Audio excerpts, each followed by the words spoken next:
Begitu hitungannya berakhir, kambing langsung dilepas dan joki pun menyoraki kambing jagoannya. Ba, ba, ba.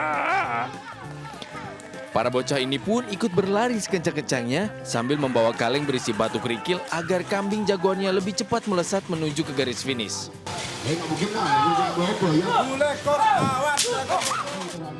Lomba berakhir setelah kambing tiba di ujung lintasan dan dihadang panitia agar tidak terus berlari.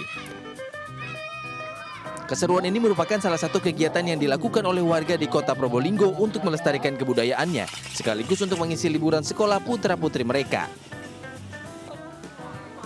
Saking serunya, anak-anak pun mengaku lebih tertarik dengan lomba karapan kambing daripada berwisata di tempat-tempat rekreasi.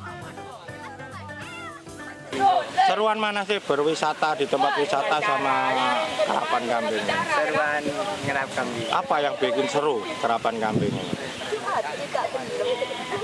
Mengikuti hobi. Oh, hobi ya. Libur sekolah atau gimana? Nggak pergi ke tempat wisata atau gimana? Kenapa?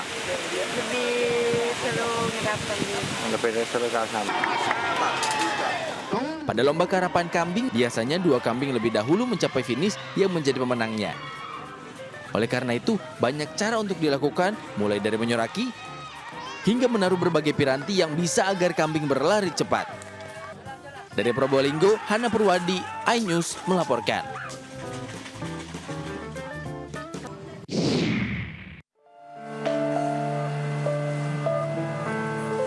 Ibu 3 anak asal Nagasari, Karawang Barat, Jawa Barat ini tak henti-hentinya menangis saat akan menjalani sidang di Pengadilan Negeri Karawang Barat. Ia sama sekali tak menyangka akan terancam dibui atas laporan yang dilayangkan anak kandungnya sendiri. Kemelut antara ibu dan anak ini bermula saat suaminya meninggal dan hubungan antara keduanya yang merenggang. Kendati telah melakukan beberapa kali mediasi namun buntu. Ini karena sang anak diduga meminta harta waris keluarga yang nilainya tidak sanggup dipenuhi. Kami sudah mengupayakan untuk adanya perdamaian antara ibu dan anak, walau bagaimanapun kan ini masalah-masalah keluarga ya Pak ya, apalagi ini yang diperebutkan adalah masalah harta warisan gitu. Sepertinya akan sangat sedih seorang ibu ketika dilaporkan oleh anaknya dan ingin memenjarakan anaknya. Yang pertama dia minta 600 miliar. Saya pun kalau keluar sampai keluar baju pun saya nggak ada uang segitu banyak.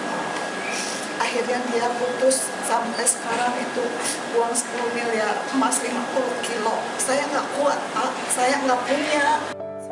Sementara sidang kasus ibu dan anak kandung ini rencananya akan dilanjutkan pada pekan depan dengan agenda masih sama, yakni keterangan para saksi. Dari Karawang, Jawa Barat, Rudi Setiawan, iNews melaporkan.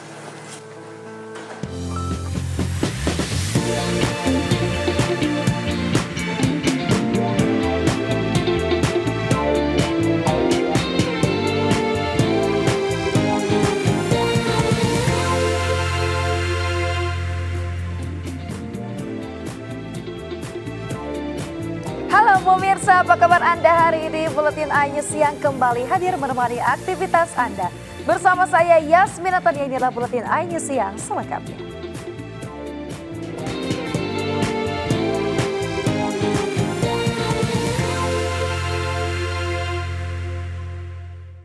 Kita ke informasi berikutnya pemirsa, maraknya praktik judi online sangat meresahkan karena sudah merambah hampir semua lini masyarakat. Satgas Pemberantasan Judi Online mengamankan 7 selebgram dan juga mengungkap 5 provinsi paling banyak terpapar judi online.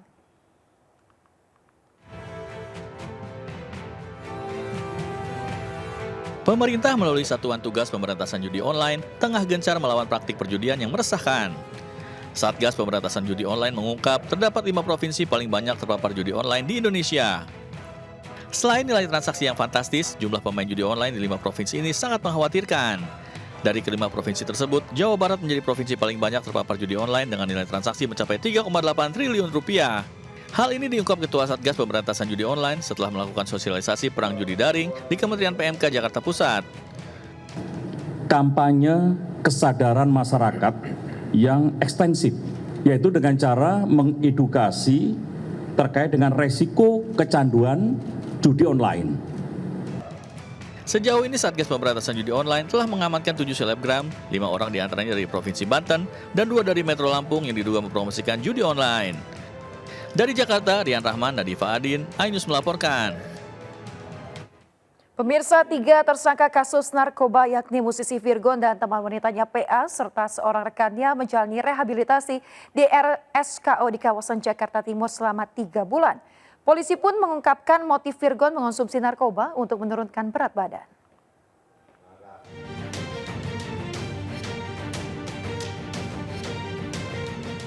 Musisi Virgon dan teman wanitanya PA serta seorang rekannya tiba Selasa malam di Rumah Sakit Ketergantungan Obat atau RSKO di kawasan Jakarta Timur untuk menjalani rehabilitasi. Rencananya Virgon CS akan menjalani rehabilitasi selama 3 bulan. Polisi menyebut ketiganya telah ditetapkan sebagai tersangka dalam kasus penyalahgunaan narkotika jenis sabu dan tembakau sintetis. Namun ketiganya tidak terlibat dalam jaringan narkoba, melainkan hanya mengonsumsi untuk keperluan pribadi sehingga layak direhabilitasi. Polisi pun mengungkap motif Virgon mengonsumsi narkoba untuk menurunkan berat badan. Terhadap saudara VTP sendiri yang bersangkutan mengakui pernah mengkonsumsi narkotika pada tahun 2012, namun sempat berhenti. Dan baru mulai mengkonsumsi lagi pada tahun ini dan pada akhirnya diamankan oleh petugas. Saya pribadi ingin menyampaikan atas tindakan saya dalam penyalahgunaan narkoba. Saya ingin memohon maaf pada semua pihak, masyarakat Indonesia, keluarga saya, ketiga anak saya, orang-orang di label, teman-teman saya di band. Mudah-mudahan insya Allah ini jadi yang pertama dan terakhir. Mudah-mudahan insya Allah kedepannya saya menjadi manusia yang lebih baik lagi. Dalam kasus ini, polisi juga mengamankan bukti sabu sebanyak 1 gram dan sejumlah barang bukti lainnya. Hasil tes urin Virgon juga dinyatakan positif mengandung zat metamfetamin yang terkandung dalam narkotika jenis sabu. Kini ketiganya terancam hukuman pidana maksimum 4 tahun penjara. Sementara itu, polisi menggeledah rumah tersangka BGS yang merupakan personel grup band Race Child di kawasan Bekasi, Jawa Barat. Dalam penggeledahan, polisi menemukan 1 kotak hitam berisi narkoba jenis tembakau sintetis dan alat hisap. Dari Jakarta, tim liputan iNews melaporkan.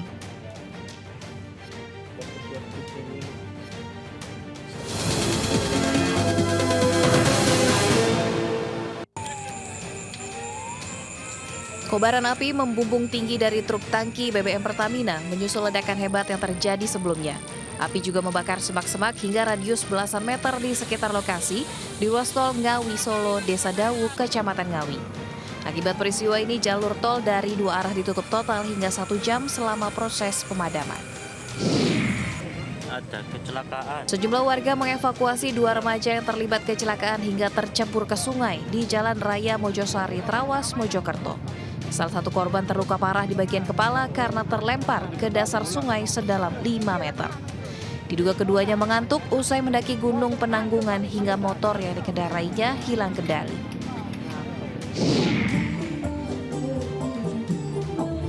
Seorang pria Parubaya tewas saat hendak menyawer biduan orkes dangdut di Desa Patenteng, Kecamatan Modung, Kabupaten Bangkalan.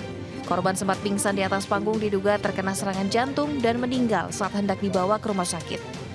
Pria 54 tahun ini baru pulang kampung dari Solok Selatan, Sumatera Barat untuk berobat. Nah pemirsa, siapa nih di sini pecinta Korea? Nah jika Anda salah satunya, sepertinya harus mencoba olahan stik Blackpink yang ada di kawasan Bekasi, Jawa Barat. Daripada penasaran, kita simak liputan Gisel Nurhama berikut ini dalam segmen Foodigram.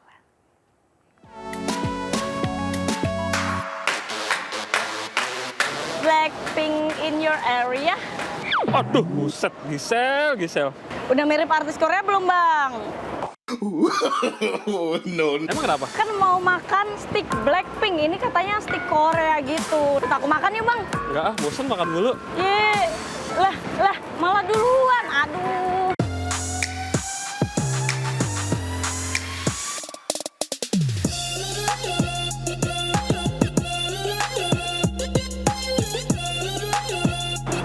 Hei. Nah, Bang. Opening dulu dong, masa udah makan aja? Oh iya, aduh lupa. Wih, apa ini kucing ya? Opening dulu, bukan kucing. Iya. Annyeonghaseyo, 여러분. 저는 Giselmida. Bang, apa semida? Bang Ogi tahu nggak artinya apa? Nggak tahu apa tuh artinya. Annyeonghaseyo, Giselmida.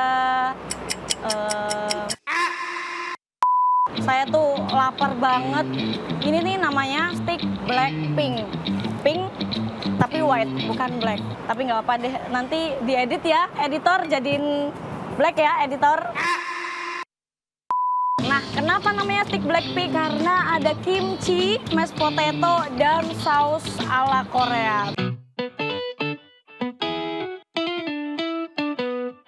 Ini dagingnya sirloin, dalamnya juicy banget nih sobat makan. Lembut, terus wangi asap.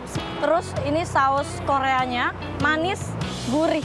Dan kalau kimchi ini pakai sawi, rasanya asem, suapan pertama. Aftertaste-nya itu pedes. Lanjut sobat makan, namanya kumpul ke boy. Apa tuh kumpul ke boy? Karena ini ngumpul semuanya bang, jadi satu. Mari kita coba. Ini sih ayam crispy-nya, luarnya itu kriuk-kriuk, terus dalamnya juicy, lembut, rasanya gurih, sausnya enak, black peppernya mateng. Kalau mushroomnya saya mau cobain pakai yang ayam grill nih. Rasanya gurih, sedikit asin, dan ada aroma-aroma jamurnya gitu nih sobat makan. Ya namanya juga dari jamur, saya.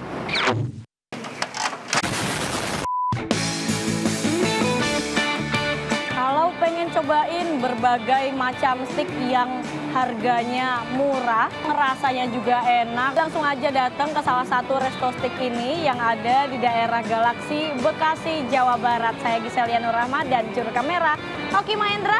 Sampai jumpa. Bye.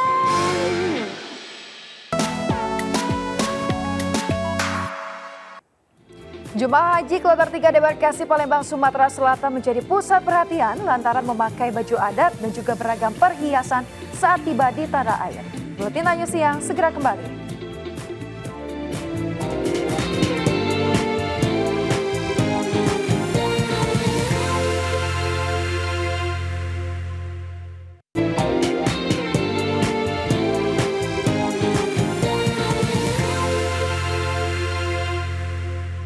Anda kembali di Buletin Siang pemirsa bersama saya Yasmin Natalia. Pemirsa, bagi Anda yang ingin mencoba tempat makan dengan sensasi berbeda, bisa mengunjungi salah satu rumah makan di Kota Bogor, Jawa Barat. Pengunjung bisa menikmati berbagai menu makanan dan juga minuman sambil melakukan terapi ikan.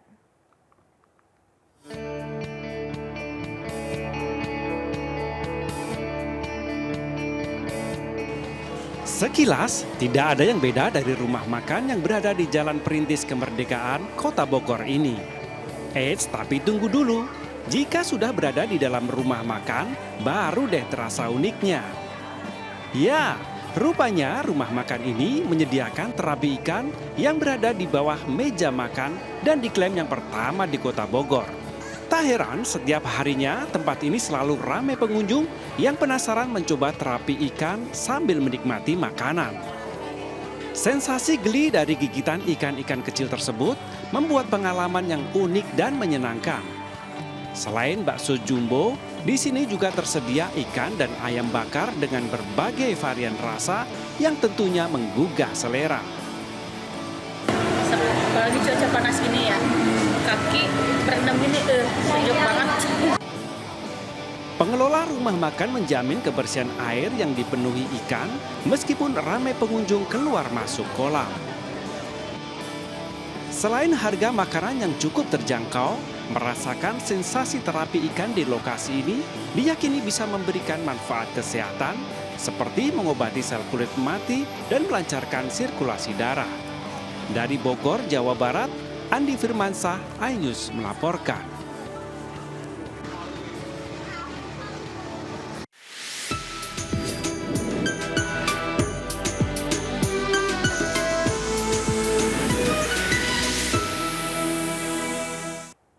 Pemirsa, tampilan outfit warna-warni menarik perhatian dengan perhiasan di badan terlihat pada jemaah haji kloter 3 Debarkasi Palembang, Sumatera Selatan. Sementara jemaah haji laki-laki memakai jubah ala Sultan Arab dalam rangka menghormati tradisi kearifan lokal.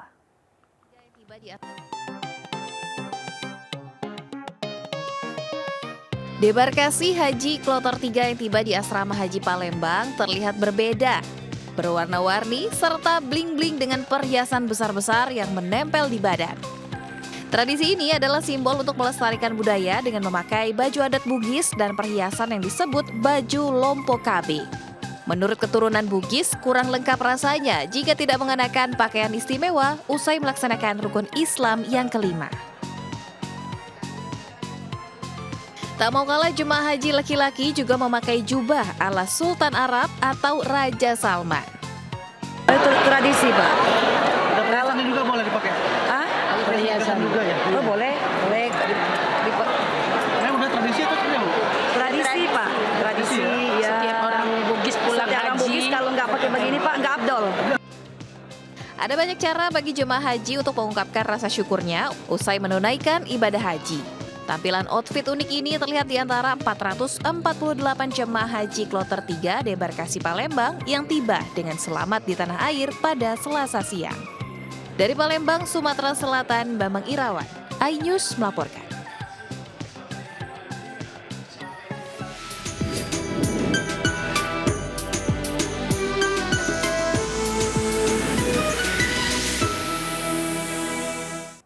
Dan pemirsa, informasi tadi sekaligus menjadi akhir jumpa kita hari ini. Jangan lupa Anda bisa mendapatkan informasi terkini dan juga terbaru melalui portal yang menghadirkan berita daerah, berita nasional dan juga berita internasional lengkap di okezone.com. Saya Yasmi Atania beserta kru yang bertugas pamit undur diri. Selamat beraktivitas, terima kasih dan sampai jumpa.